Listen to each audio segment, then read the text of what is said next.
ఇప్పుడు రీసెంట్ గా జగన్ గారిపై దాడి జరిగింది కదా, రాయి దాడి. సో దాన్ని మీరు ఎలా చూస్తున్నారు? మేబీ జరిగి ఉండొచ్చు. మేము ఆ ప్లేస్‌లో లేం కాబట్టి మనం జడ్జ్ చేయలేం. థాంక్స్. మీ ఫస్ట్ ఓట్ అనుకుంటాను. మీ ఫస్ట్ ఓట్ ఎవరికి వేయాలనుకుంటున్నారు మీరు? జనసేన. జనసేనకి మీ ఫస్ట్ ఓటు. చెప్పండి, నా ఫస్ట్ ఓట్ జనసేనకి అని చెప్పి. జనసేనకి నా first vote. Okay. So bro, ఎందుకు జనసేనకి అనుకుంటున్నారు మీరు ఫస్ట్ ఓటు? మాకు చేంజ్ కావాలి పాలిటిక్స్‌లో. ఓకే. ఇలా ఉండాలి, అలా ఉండాలని కాదు గానీ మాకు చేంజ్ కావాలి పాలిటిక్స్. ఓకే.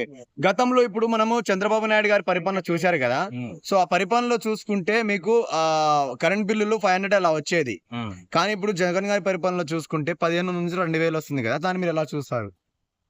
అందుకే చేంజ్ కావాలి పాలిటిక్స్‌లో. ఆ. ఇది తెలియాలి. ఓకే. సో ఇప్పుడు జగన్ గారు సంపూర్ణ మద్యపాన నిషేధం చేస్తామన్నారు. సో నిజంగానే చేశారనుకుంటున్నారా? మేబీ చేయలేదు. చేయలేదు. హ్మ్.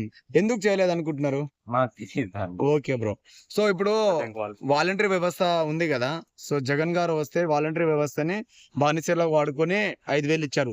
చంద్రబాబు నాయుడు గారు, పవన్ కళ్యాణ్ గారు వాళ్ళకి 10,000 ఇచ్చి ఆదుకుంటామని చెప్పారు గదా. సో మీకెలా అనిపిస్తుంది? వచ్చిన తర్వాత తెలుస్తది. ఇది మనం ముందుగా చెప్పలేం. అంటే మంచిగా అనిపించిందా? మంచిదే. ఇప్పుడు చంద్రబాబు నాయుడు గారు, బాబు గారు, పవన్ కళ్యాణ్ గారు 6 అంటే మనకు 6 పథకాలు పెట్టారు గదా. అంటే ఇప్పుడు సూపర్ 6. సో మీకెలా అనిపించాయి? సూపర్. బానే అనిపించింది. మంచిది. ఓకే. సో ఓవరాల్ గా ఒక్క మాటలో మీ ఫస్ట్ ఓటు ఎవరికేయాలనుకుంటున్నారు?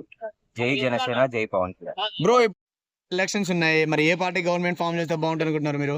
పవన్ కళ్యాణ్. అంటే టీడీపీ, జనసేన. హ్మ్. ఎందుకు టీడీపీ, జనసేన అనుకుంటున్నారు? మంచి చేస్తారని అనిపించింది కాబట్టి. ఆ, హ్మ్. మరి ఉద్యోగ అవకాశాలు కానీ డెవలప్మెంట్స్ కానీ ఎలా అనిపించింది?